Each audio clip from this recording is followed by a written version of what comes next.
We're having such a good day. Y'all sure you want me to preach? You sure? One thing real quick that I failed to mention, and I'm going to ask Dennis to help me on this. Where did he go? Okay.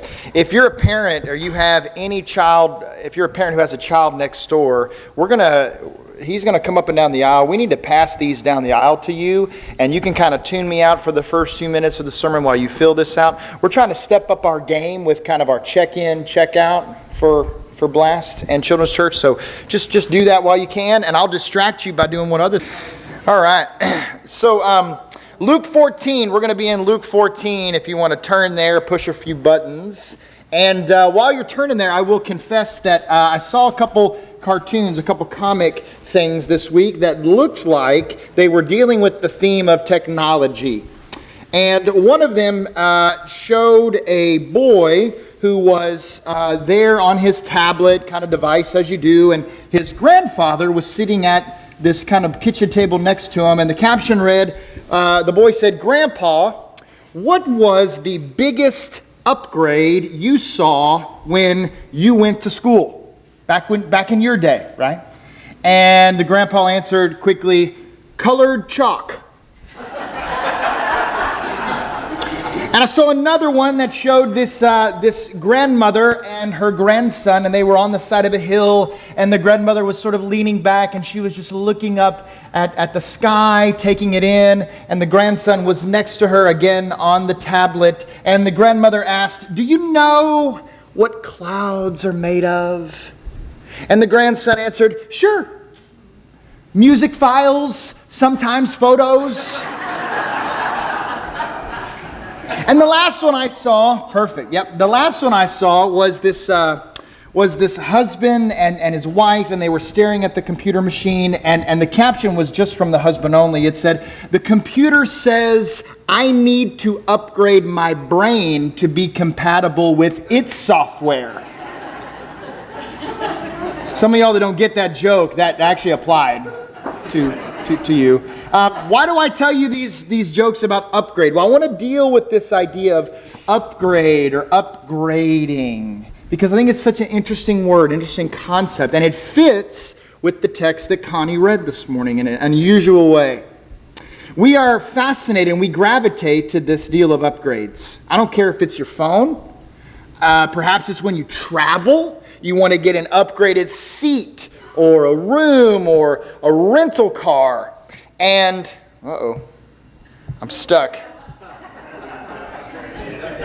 I need an upgrade. That wasn't planned, but we're back. Sometimes the upgrade happens on purpose. Maybe you orchestrated. Sometimes it's accidental. A few months back, my son and I went to an Astros game. And I was so thrilled with the seats that we got because I scored them very inexpensively. And we were sitting up in like the 300s somewhere down at Minute Maid Park. And I was very excited. Justin Verlander was pitching. And to really get to talk to my son about how you're watching a Hall of Famer pitch. And he really gravitated to, at that time, the right fielder, Josh Reddick, because I guess they both have the long hair, and they bat left. Deacon has long hair. And we had a ball, and it was dollar hot dog night. It was on a Tuesday, so we pigged out. And at one point, we kept moving around a little bit, seeing how we could upgrade from level 3 on down. And we got to the top of the 9th inning, and we had gone around, and we were actually out in center field near where a couple of the restaurants are and where the Astros bullpen is, where they warm up. How many of you know what I'm talking about? And we saw a couple seats down, and there's Josh Reddick. It's the top of the 9th. And I had this moment as a dad where Deacon and I are going to sneak down and just sit in a couple of these seats where we're probably from here to here from Josh Reddick, and I'm gonna do the thing where we take a photo and it makes it it'll be a memory, right? Lo and behold, it's the top of the 9th. The security guy here who's been sitting on this uncomfortable stool the whole game, I don't know if he just smelled us or we made a loud noise, but he turned around and in front of this full center field section, except for these 2 seats, looks at me and says, "Are those your seats, sir?" "Well, no," he said. "Well, you better get out of them." I'll call security. And I look at him, it's the top of the ninth. He goes, I don't care. So I grab my son, beat red face, and we walk the walk of shame like 20 aisles up. And we just sit back down again. And I'm thinking, that was horrible. I never want that to happen again. A couple months later, I texted a family friend who is the Astros dentist. If you've ever been to an Astros game, you'll see one of the innings, it's like the 5th or 6th inning, it says the Smile Cam. This is Guy Lewis. This is a family friend of ours. Our wedding reception was at his house. Great guy, great Christian man. And I text him out of the blue because I figure he has Astros connections, and I'm thinking, not going to be a repeat of before. And I said, hey, Mojo, do you have any seats for Tuesday dollar hot dog night? He goes, no, I don't have any for these. I forget who they were playing. He said, but I've got these seats a couple days after. It's like a day game. He says, they're in this section. Whoa. 15 rows behind home plate. I mean, from here to this camera, I'm watching Zach Greinke pitch and throw fastballs. I'm watching the size of these. I'm thinking, it doesn't get any better than this. And so we went and we had a ball sitting down in this section where we were just giddy. We're thinking, no one's going to throw us out of here. We got the ticket, it says, right? We had upgraded. We got this upgrade. I felt like we were winning. In Luke 14, there's this meal that Jesus is attending, and it's on the Sabbath. I want to read the first 6 verses to set the stage for what Connie read. On one occasion, when Jesus was going to the house of a leader of the Pharisees to eat a meal on the Sabbath, they were watching him closely. Just then, in front of him, there was a man who had dropsy. And Jesus asked the lawyers and the Pharisees, is it lawful to cure people on the Sabbath or not? But they were silent. So Jesus took him and healed him and sent him away. Then he said to them, if one of you has a child or an ox that has fallen into a well, will you not immediately pull it out on a Sabbath day? And they could not reply to this. Now, this is interesting because, we're about to go have a meal together. We're going to go share a wonderful feast. I hope you'll all mosey next door. And we'll let our musical guests eat first because they're our guests, right? And they've got to get to the opera house. In this story, there's this dinner party, and Jesus is there. He's at a Pharisee's house, but he's at a leader of the Pharisee's house. And somehow there's a person here who needs help, this dropsy that he has. And Jesus heals him. This guy gets an upgrade. He's healed. And then he poses a question, and it gets awkward. Have you ever been at one of those meals where someone says something, or it's a family or something, and this is one of the subjects we're not going to talk about, it's a current thing or a past thing, and it just gets awkward? Jesus knows what that's like. In fact, he's kind of the instigator of it here. And then he breaks the silence by going into this discussion in verses 7 through 11 about where we sit. And about who gets to sit where and how all of the dinner should unfold. I have to confess to you that oftentimes when I'm in groups of like 10 or more, we're at a large gathering at a restaurant or somewhere, I get a little bit of anxiety about where I'm supposed to sit. Does anyone else have this anxiety? It's real simple when you kind of have like 8 or less or 6 or less. Our family always has 7, but that's easy. But when we get beyond that, and if I'm with other ministers, pastors, or mentors, and I think, there's that thought, where is the best seat? In fact, I found myself on occasion sitting in a seat further away from like the really important person who everyone wants to kind of sit next to and have the dinner conversation and get the wisdom and laughing, and I'm over there in the corner, just... wishing I had an upgrade. Now, a few times there's been at those dinners or lunches, there's been a moment where God's humbled me. And through my own jealousy, I found myself maybe sitting across the table or next to a person who might have been a little more on the outs. Maybe it's just they're just introverted. I don't know. Maybe they're not interested in having to sit in the center of attention near a mentor or a person of significance. And they're doing the best they can just to be at the table. And God has had moments where He's allowed me to just listen and converse with someone who is the most beautiful person who has such interesting perspectives on life, and I would have missed it if I had been calculating trying to get that upgrade. I would have missed this person who's at the table. Sometimes when we're running late, we have this anxiety. If you're like me, or we think we're going to be close on time, or think it's going to be packed, we'll send text messages or calls. We'll say, save me a seat. Save me a seat at the table. Why do we do that? Because no one really wants to be left out. We want to make sure there's room for us. We want to make sure that we have a spot, that we can attend and be a part of things, that we could eat too, that we could enjoy whatever is happening around the table or in the living room. And here's what's interesting about this dinner scene in Luke 14. Jesus has similar description of this dinner in a different gospel. Matthew 23, Jesus recounts what it's like, this relationship of humility and pride. So when he says in Matthew 23, it sounds so eerily familiar. He says, Jesus says to the crowds, their teachers there, and to his disciples, the scribes and the Pharisees sit on Moses' seat. Therefore, do whatever they teach you and follow it. But do not do as they do, for they do not practice what they teach. They tie up heavy burdens, hard to bear, and lay on them the shoulders of others, but they themselves are unwilling to lift a finger to move them.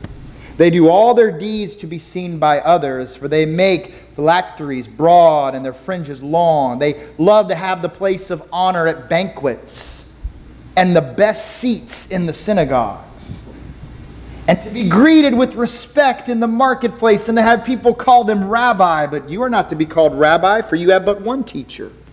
You are all students. And call no one your father on earth, for you have one Father. Notice the lowercase and the capital there. The one in heaven. Nor are you to be called instructors, for you have one instructor, the Messiah. The greatest among you will be your servant. All who exalt themselves will be humbled, and all who humble themselves will be exalted. Different crowd. Same theme. Upgrade, downgrade, humility, pride. It's a theme that shows up in Scripture repeatedly. Proverbs 3:34, there's this language that God mocks proud mockers, which is a chilling thought. In human terms, that God would just chuckle at those who think more highly of themselves. But he shows favor to the humble and the oppressed. This is echoed in James chapter 4, where the writer James says, God opposes the proud, but gives grace to the humble. And he says, so humble yourselves before the Lord, and he will lift you up. The famous composer Leonard Bernstein, an orchestra conductor, was once asked, what is the hardest instrument to play? And without hesitation, he replied, second fiddle. Second fiddle. He said, I can always get plenty of first violinists, but to find one who plays second violin, with the same enthusiasm as the first, or second French horn, or second flute, that's a problem. But if no one plays second, then we have no harmony. I think God is looking for those not to always be the best, not to always be first, but looking for those who are ready to play second, third, fourth fiddle. Why? So we can blend and make beautiful music together for his glory and to benefit others. A few weeks ago when we were closing one of our worship services, Vicki Benson, who's not in here, so I'll take a quick reference to her. She mentioned how I said a line, I'm not a very smart man, and I should have followed it up with, but I know what love is, to quote Forrest Gump. And Forrest Gump is a beautiful film about making space, making room for someone else, is it not? Do you remember as the film unfolds and young Forrest decides to go to his first day of school and he hops on the yellow bus and the camera follows his view as he walks straight down the aisle, and one by one, people will not make room for him in their seat. Seats taken. No room here. And it's embarrassing and it's shaming. And They would rather scoot over to block him out than make room for him. And then finally he gets near the end of the bus, and what happens? There's this beautiful blonde girl named Jenny. And her voice perks up like an angel, and she says, "You can sit here if you want." The rest of the film, Forrest Gump esteems Jenny to his own detriment, but he continues to exalt her in this beautiful way. Why? Because in a moment on a bus, she said, "There's room here for you. There's room here for anyone." And she sees past what everyone sees. She says, "There's room for you, Forrest." Jesus, if you look at Jesus' life, there's some interesting similarities with upgrades, downgrades, or room. Jesus begins his life as he is born and coming into this world. The red carpet is not rolled out for him. He doesn't get an upgrade or a grand entrance. In fact, it's the opposite. His entrance into this world, I know Christmas has become huge, but his entrance into this world was a downgrade. There was no room at the inn. The rest of his life and his ministry seem to follow this theme. He has nowhere to lay his head, but he has a mission and he has a purpose in this downward trajectory. And he has an invitation for all of us who would dare to follow him, all of his followers. What is this invitation? Well, Jesus dares us to humble ourselves so that we could lift others up, to be just like him. He doesn't ask anything of us that he doesn't step up and do first himself. Jesus humbles himself at Christmas. There's no room for him to be born in a normal space or place. Jesus humbles himself in his ministry. He takes time again and again, and the blind begin to see, and the lame walk, the dead are raised, and children are filled with laughter when they were overlooked before. Jesus humbles himself on Good Friday. As his life ends, he is just forgiving the sins of the whole world. As his life begins again on Sunday, on Easter, he makes a way for all of us to live again. Jesus makes room for everyone. You can sit here if you want. We find that there is room at the cross for you and for me. And there is room at the table for you and for me. And there is room in this church for you and for me. There's room. You can sit here, you can serve here if you want. Jesus invites us to live our lives as a spiritual limbo. Let me be clear. Not in spiritual limbo, but as spiritual limbo. Think back to roller skating. Any roller skaters here? Do you remember when we would take pauses in the laps around the rink and the workers would come out and they'd set up the wooden beam? Now I think that's a little dangerous, so it's plastic. And we would line up in back and we would take turns going through how low can you go on the limbo. Jesus says, I want your life to be like spiritual limbo. And you'll be amazed and you'll be thrilled at how low you can go for the betterment of others. You just keep humbling yourself and exalting God and exalting others.